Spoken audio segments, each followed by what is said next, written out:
ಈ ಎಸ್.ಐ.ಟಿ ಕೊಟ್ಟಿರೋದ್ರಿಂದ ಅದು ಆ ಹುಡ್ಗಿಗ್ ನ್ಯಾಯ ಸಿಗುತ್ತೆ ಅಂತ ನಿಮ್ಗೆ ಸಿಗಲ್ಲ ಸಿಗಲ್ಲ ಸಿಗಲ್ಲ ಸಿಗಲ್ಲ. ಬರೇ ಅಧರ್ಮದರ ಇರ್ಬೇಕಾರೆ ಭಗವಂತನ ಲೀಲೆ ಸೃಷ್ಟಿಯಾಗಿ ಅಧರ್ಮಗಳು ಕಮ್ಮಿ ಆಗ್ಬೇಕೆ ವಿನಃ ಈಗೆಲ್ಲ ಅದೇ ತರ ತಾನೇ ಆಗ್ತಾ ಇರೋದು. ಅಧರ್ಮ ನಾಶನ ಆಗಲ್ಲ. ರಾಜಕಾರಣಿಗಳು ಅಂತ ಹೊಲಸು ಯಾರೂ ಇಲ್ಲ. ಕಚ್ಚಡ ಅಂದ್ರೆ ಕಚ್ಚಡ. ಅವ್ರಿಗೆ ಇದಾಗ ಬರುತ್ತೆ. ಅವ್ರಿಗೇನ್ ಯಾವ್ದಕ್ಕೂ ಶಾಂತಿ ಇಲ್ಲ. ಪರಮಾತ್ಮ ಇನ್ನೊಂದ್ಸರಿ ಅವತಾರ ತಾಳಿ ಬರ್ಬೇಕು ಅಷ್ಟೇನೆ. ನಮ್ಮಂತ ಏನೋ ಒಂದ್ ಚೂರು ಒಂದು ಏನು ಗಸಗಸೆ ಒಳಗೆ ಒಂದು ಇದು ಅನ್ನ ಒಂದ್ ಚೂರು ಅರ್ಥ ಮಾಡ್ಕೋತೀವಿ, ಸುಮ್ನೆ ಆಗ್ತೀವಿ. ಕ್ರಮ ಕೈಗೊಳ್ತಾರೆ. ಈಗ ಪೊಲೀಸ್ ಇರೋದು ಅದಕ್ಕೆ ಅಲ್ವಾ? ಏನೇ ನಡೆದ್ರು ಅತ್ಯಾಚಾರ ಮತ್ತೆ ಇನ್ನೇ ಬೇರೆ ಬೇರೆ ಕ್ರಿಮಿನಲ್ ಆಕ್ಟಿವಿಟೀಸ್ ನಡೆದಾಗ ಪೊಲೀಸ್ ಡಿಪಾರ್ಟ್ಮೆಂಟ್ ಇರೋದೇ. అంటే ಈಗ ಧರ್ಮಸ್ಥಳದಲ್ಲಿ ಸೌಜನ್ಯ ಕೇಸು ಅಂತ ಒಂದ್ ನಡೀತಿತ್ತಲ್ವಾ, ಈಗ ಆ ಕೇಸ್ನ ಎಸ್.ಐ.ಟಿ ಕೊಟ್ಟಿದ್ದಾರೆ. ಈಗ ಈ ಎಸ್.ಐ.ಟಿ ಕೊಟ್ಟಿರೋದ್ರಿಂದ ಅದು ಆ ಹುಡ್ಗಿಗ್ ನ್ಯಾಯ ಸಿಗುತ್ತೆ ಅಂತ ನಿಮ್ಗೆ ಸಿಗಲ್ಲ ಸಿಗಲ್ಲ ಸಿಗಲ್ಲ ಸಿಗಲ್ಲ. ಬರೇ ಅಧರ್ಮದರ ಇರ್ಬೇಕಾರೆ ಈಗ ನಿನ್ನೆ ಒಂದು ಕೃಷ್ಣಂದು ಓದಿದೆ ನಾನು ಇದನ್ನ ಜಲಾಸಂಧ. ಕೃಷ್ಣನ್ ಅವನು ಕೃಷ್ಣ ಯಾವಾಗ ಇವನ್ನ ಇವನ್ನ ಮಾವನ್ನ ಸಂಹಾರ ಮಾಡಿದ್ನೋ ಅವಾಗ ಅವನ ಜಲಾಸಂಧನ ಮಕ್ಕಳು ಇಬ್ಬರು ಮಕ್ಕಳನ್ನೇ ಅವನು ಜಲಾಸಂಧ ಮದುವೆ ಆಗಿದ್ದ. ಇವನು ಅವನ ಹೆಸರೇನಪ್ಪ, ಕೃಷ್ಣನ ಸೋದರ ಮಾವ, ಅವನ ಹೆಸರು ಬರ್ತಾನೆ ಇಲ್ವಾ, ವಸುದೇವ ಕಂಸ ಕಂಸ ಕಂಸ ಕಂಸ ಕಂಸ ಕಂಸನ್ನ ಯಾವಾಗ ವಧೆ ಮಾಡಿದ್ನೋ ಆವಾಗ ಇವನಿಗೆ ಸಿಟ್ಟು ಬಂದ್ಬಿಡ್ತು. ಅವನ ಮಕ್ಕಳನ್ನ ಇಬ್ಬರನ್ನ ಕೊಟ್ಟಿರ್ತಾನಲ್ಲ ಕಂಸಂಗೆ, ಜಲಾಸಂದಂಗೆ ಸಿಟ್ಟು ಬಂದ್ಬಿಡ್ತು. ಅವಾಗ ಅವನೇನ್ ಮಾಡ್ದ, ಏನಾರ ಮಾಡಿ ಕೃಷ್ಣನ್ ಸಂಹಾರ ಮಾಡ್ಲೇಬೇಕು ಅಂತ ಹೊರಟ. ಅಲ್ಲಿಂದ ಬಂದ್ಬಿಟ್ಟು ಆವಾಗ ನಾರದ್ರು ಅಲ್ಲಿ ಬಂದ್ರು. ಈಗ ಕೃಷ್ಣ ಇರೋ ಜಾಗ ಎಷ್ಟು ದೂರ ಇದೆ ಅಂತಂತಂದ್ರು. ಅದು 101 ಇದು ಇರ್ತು. ಆವಾಗ ನಾರದ್ರು ಏನ್ ಮಾಡಿದ್ರು, ವಿಷ್ಣುನ ಒಂದು ಇದಕ್ಕೋಸ್ಕರ ಅವರು ಇಲ್ಲ 100 ಅಶ್ವಮೇಧ 100 ಇದು ಇದೆ ಅಂತ ಹೇಳಿದ. ಅದೇನೋ ನಂಗೆ ಹೊರ್ತೋಗ್ತಾನ ಸರಿ, ವಯಸ್ಸಾಗಿತ್ತಾಗ್ಲೇ ಅಂತ ಹೇಳ್ದ. ಅವಾಗ ಅವನು ಅದನ್ನೇ ಹೇಳ್ಬಿಟ್ಟು ಇವನು ಈಶ್ವರನಿಂದ ಅವನು ಒಂದು ಗದೆ ಪಡೆದಿರ್ತಾನೆ. ಈ ಗದೆ ಒಂದೇ ಸರಿ ಉಪಯೋಗಿಸ್ಬೇಕು, ಇನ್ನೊಂದ್ಸರಿ ಉಪಯೋಗಿಸಕ್ಕಾಗಲ್ಲ. ಇದನ್ನ ಅವನಿಗೋಸ್ಕರನೇ ಅಂತಂದು ಹೇಳಿ ಇವನು 101 ಇನ್ನು ಸಂಹಾರ ಮಾಡು ಅಂತಂದು ಹೇಳಿ ತಿರುಗಿಸಿ ಬಿಸಾಕ್ತಾನೆ ಆ ಗದೆನ. ಅದು ಅವ್ನು 101 ಇತ್ತಲ್ಲ, ಅದು ಇದು 100 ಯೋಜನಕ್ಕೆ ಇನ್ನೊಂದು ಮುಂದಿತ್ತಲ್ಲ, ಅದಕ್ಕೆ 101 ಅವಾಗ ಅಲ್ಲೇ ಅವನ ತಾಯಿ ಇರ್ತಾಳೆ, ಜಲಾಸಂಧನ ತಾಯಿ ಇರ್ತಾಳೆ. ಜಲಾಸಂಧನ ತಾಯಿ ಏನ್ ಮಾಡಿರ್ತಾಳೆ, ಜಲಾಸಂಧನ 2 ಭಾಗ ಇರುತ್ತೆ ಅವನದು ಜಲಾಸಂಧನ ದೇಹ. ಅವಾಗ ಅವಳು 2 ದೇಹ ಇದು ಮಾಡಿರ್ತಾಳೆ. ಅವಾಗ ತಾಯಿ ಸತ್ತೋಗ್ತಾಳೆ, ಅವನ ಮೇಲೆ ಬೀಳುತ್ತೆ, ಅದು ತಾಯಿ ಮೇಲೆ, ಜಲಾಸಂಧನ ತಾಯಿ ಮೇಲೆ. ಅವ ಕೃಷ್ಣ ಲೀಲೆಲ್ಲ ಹಿಂಗೆ ಭಗವಂತನ ಲೀಲೆ ಸೃಷ್ಟಿಯಾಗಿ ಅಧರ್ಮಗಳು ಕಮ್ಮಿ ಆಗ್ಬೇಕೆ ವಿನಃ ಈಗೆಲ್ಲ ಅದೇ ತರ ತಾನೇ ಆಗ್ತಾ ಇರೋದು.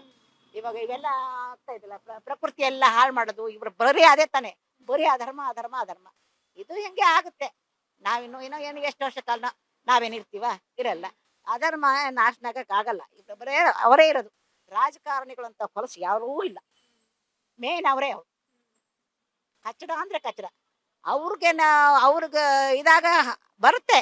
ಅವ್ರಿಗೇನ್ ಯಾವ್ದಕ್ಕೂ ಶಾಂತಿ ಇಲ್ಲ. ಕೂತ್ರು ಶಾಂತಿ ಇಲ್ಲ, ನಿಂತ್ರು ಶಾಂತಿ ಇಲ್ಲ. ಬರೀ ದಾಹದಲ್ಲೇ ಇರ್ತಾರೆ. ಅದು ಆಗದೆ ಇರೋ ಕೆಲಸ. ಸುಮ್ನೆ ಹೇಳ್ತಾರಷ್ಟೇನೆ, ಒಬ್ರಿಗೊಬ್ರು ಹೊಡೆದಾಡದೆ ಕೆಲಸ.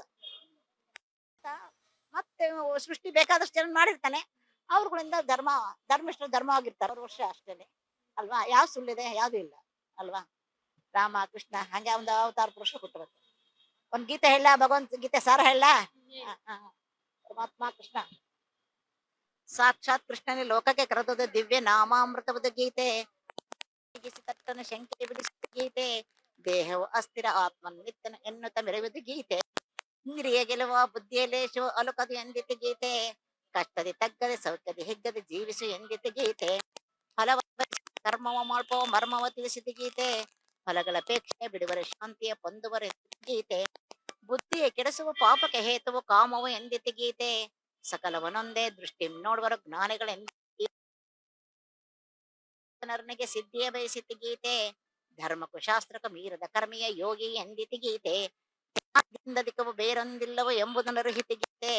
ಜ್ಞಾನಕ್ಕೂ ಪೊಂದಲು ಸದ್ಗುರು ಸೇವೆಯ ಮಾಡಲು ಪೇಳಿತು ಗೀತೆ. ಜ್ಞಾನ ವಿಮುಕ್ತಿಗೆ ಪಥವೆಂದರಿವರು ಶ್ರೇಷ್ಠರು ಎಂದಿತ್ತು ಗೀತೆ. ಮನವನು ಎಲ್ಲವ ದೇವನಲ್ಲಿಡತಲಿ ಪೂಜಿಸು ಎಂದಿತ್ತು ಗೀತೆ.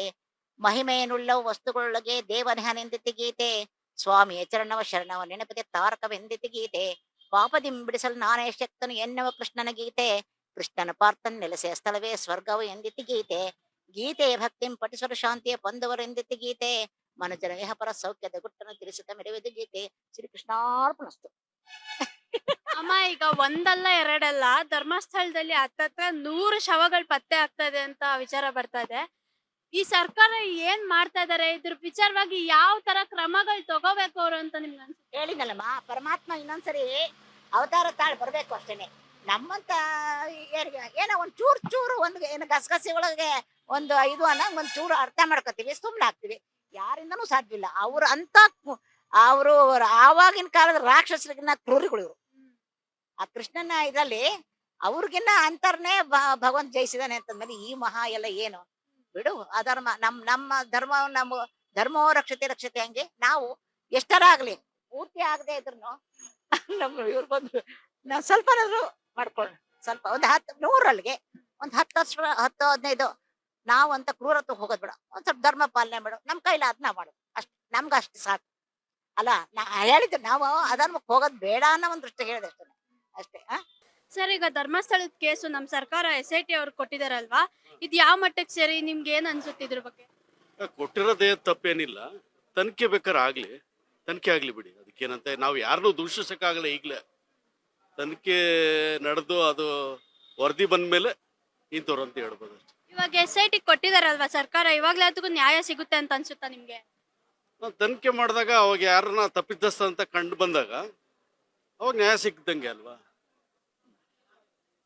ಇದು ನಡೆದು ಹತ್ತತ್ರ ಎಷ್ಟೋ ವರ್ಷಗಳಾಗೋಗಿದೆ, 13ರಿಂದ 14 ವರ್ಷ ಆಗಿದೆ. ಅವಾಗ್ಲೇ ಸರ್ಕಾರ SIT ಕೊಡ್ಬೋದಿತ್ತು, ಅವಾಗ ಕೊಡ್ಲಿಲ್ಲ, ಇವಾಗ ಯಾಕೆ ಕೊಟ್ಟಿದ್ದಾರೆ ಅಂತ ಅನ್ಸ್ತಿದೆ? ಅಲ್ಲ, ಅವಾಗ ಯಾರಿಗೂ ಗೊತ್ತಿರ್ಲಿಲ್ವಲ್ಲ. ಈಗ ಯಾರೋ ಒಬ್ಬ ಬಂದ್ಬಿಟ್ಟು ನಾನು ಅಲ್ಲಿ ಉಳಿದೀನಿ ಅಂತ ಹೇಳಿದ್ಮೇಲೆ ಅಲ್ಲಿ ಬಂದು ಮ್ಯಾಜಿಸ್ಟ್ರೇಟ್ ಹತ್ರ ಸ್ಟೇಟ್ಮೆಂಟ್ ಕೊಟ್ಟ ಮೇಲೆ ಅದು ಬಂತಷ್ಟೇ. ಅವಾಗ ಗೊತ್ತಿರ್ಲಿಲ್ಲ. ಹತ್ತತ್ರ ಒಂದಲ್ಲ ಎರಡಲ್ಲ 100 ಶವಗಳು ಪತ್ತೆ ಆಗಿದೆ ಅಂತ ವಿಚಾರ ಬರ್ತಾ ಇದೆ. ಅದು ಯಾವ ಮಟ್ಟಕ್ಕೆ ಸರಿ, ಯಾವ ಮಟ್ಟಕ್ಕೆ ನಿಜ ಅಂತ ಅನ್ಸುತ್ತೆ ನಿಮ್ಗೆ? ಸರಿ ತಪ್ಪು ಅನ್ನೋದು ತನಿಖೆ ಆದ್ಮೇಲೆ ಗೊತ್ತಾಗದ. ಅಲ್ಲಿವರೆಗೆ ಏನು ಗೊತ್ತಾಗಲ್ಲ. ಇವಾಗ ಸರಿ ತಪ್ಪು ಅಂದಾಗ ಅವಾಗ ಪೊಲೀಸ್ ಈಗ SIT ತನಿಖೆ ಆಗ್ಬೇಕು, ಅವಾಗ ಗೊತ್ತಾಗುತ್ತೆ. ಈಗ ಎಲ್ಲಾ ಕಡೆನೂ ಧರ್ಮಸ್ಥಳ ಅಂತಾನೆ ಅಲ್ಲ, ಈಗ ಎಲ್ಲಾ ಕಡೆನೂ ಅತ್ಯಾಚಾರ ನಡೀತಾನೆ ಇದೆ. ಸೊ ಸರ್ಕಾರ ಇದ್ರ ವಿಚಾರವಾಗಿ ಯಾವ ತರ ಕ್ರಮಗಳನ್ನ ತರಬೇಕು ಅನ್ಸುತ್ತೆ ನಿಮ್ಗೆ? ಕ್ರಮ ಕೈಗೊಳ್ತಾರೆ. ಈಗ ಪೊಲೀಸ್ ಇರೋದು ಅದಕ್ಕೆ ಅಲ್ವಾ. ಏನೇ ನಡೆದ್ರು ಅತ್ಯಾಚಾರ ಮತ್ತೆ ಇನ್ನೇ ಬೇರೆ ಬೇರೆ ಕ್ರಿಮಿನಲ್ ಆಕ್ಟಿವಿಟೀಸ್ ನಡೆದಾಗ ಪೊಲೀಸ್ ಡಿಪಾರ್ಟ್ಮೆಂಟ್ ಇರೋದೇ ಅದಕ್ಕೆ.